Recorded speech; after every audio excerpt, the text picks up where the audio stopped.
Hello and welcome to another new episode of Learning Simplified.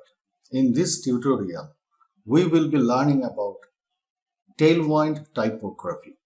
Now in our previous tutorials so far, we have learned about responsive previews of our site, and we have seen that in this purpose we had used some mobile responsive description right over here, which has this viewport, this content with device with initial scale, which has been set right over here. In this tutorial, all we are going to do, we are practically going to learn about this particular kind of typography which has been described in our Tailwind CSS, and in this respect we had previously defined about this font family and this font size type, and we had made those mobile responsive. We have tested them in various mobile devices. In this tutorial now we will be knowing all about these respective classes right over here, all the rest of those classes, those been used over here, and in the later half we will be moving on to other particulars of Tailwind CSS. Now behind the scenes, all we had done, we had created a separate container right over here, and inside this particular container we have provided some kind of P classes. We had used this P tag right over here. We have created some paragraph elements, and all those dummy text, those been used over here, those are practically we have searched for it into Google, and if you make a search for it, then you need to put it into the place this dummy text generator, and in this respect you will be getting some resources which you can use into your project. Now in the next case, all we had done, we had created this paragraph tags, and right now we will be observing the usage of these particular classes in these text elements that we have created so far. So let's start. Now if we get back to their project, in the first case we can see that this is the font size that we had used over here. We will be discussing about this font smoothing, but first of all let's talk about this font style. You can see that you can practically change, you can practically make usage of these particular classes of italic and not italic.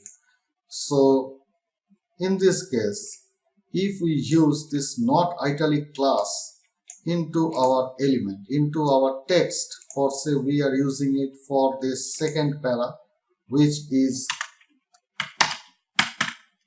this one. So we are going to make usage of this class of not italic.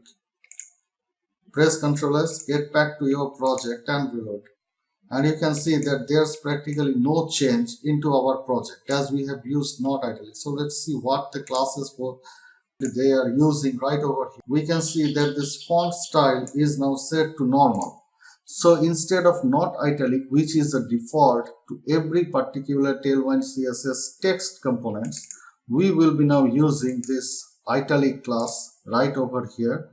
So instead of not italic, if we now make usage of this italic, get back to your project and reload, and you can see that in practicality, this individual class, this individual text element, it is practically getting italic right now.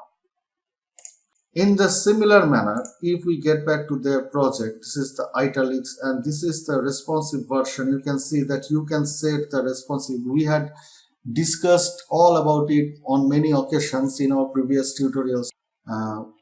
Practically we can set this particular SM class into not italic.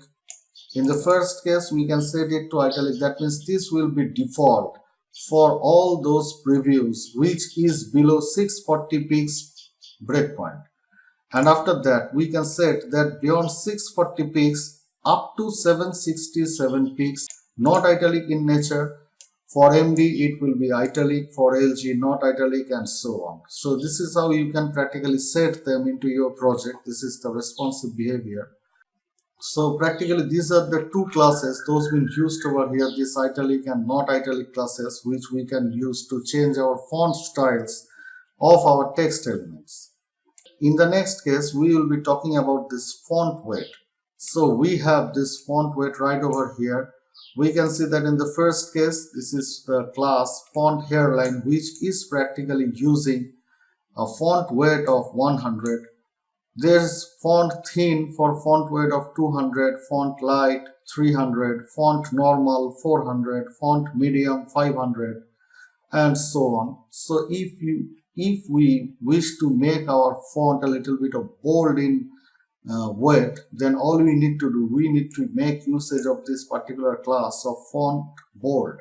So if we get back to our project and if we use here font bold, get back to your project and reload, and you can see that for the second para, the font, the text element, it is practically converted into a font with a bold and italic style. So this is how we can practically convert any text element into bold and italic.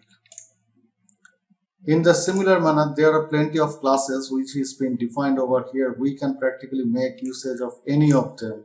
We can use this medium or light. For say, we are about to use font light, which is practically using a font weight of 300. So if we now get back to our project and reload, we can see that this is the font light with a 300 of font weight.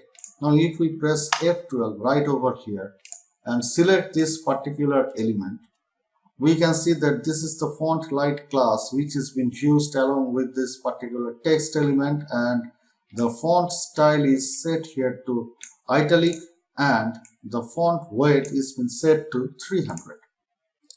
Now in this respect, I would like to remind you that you can set any responsive preview for that.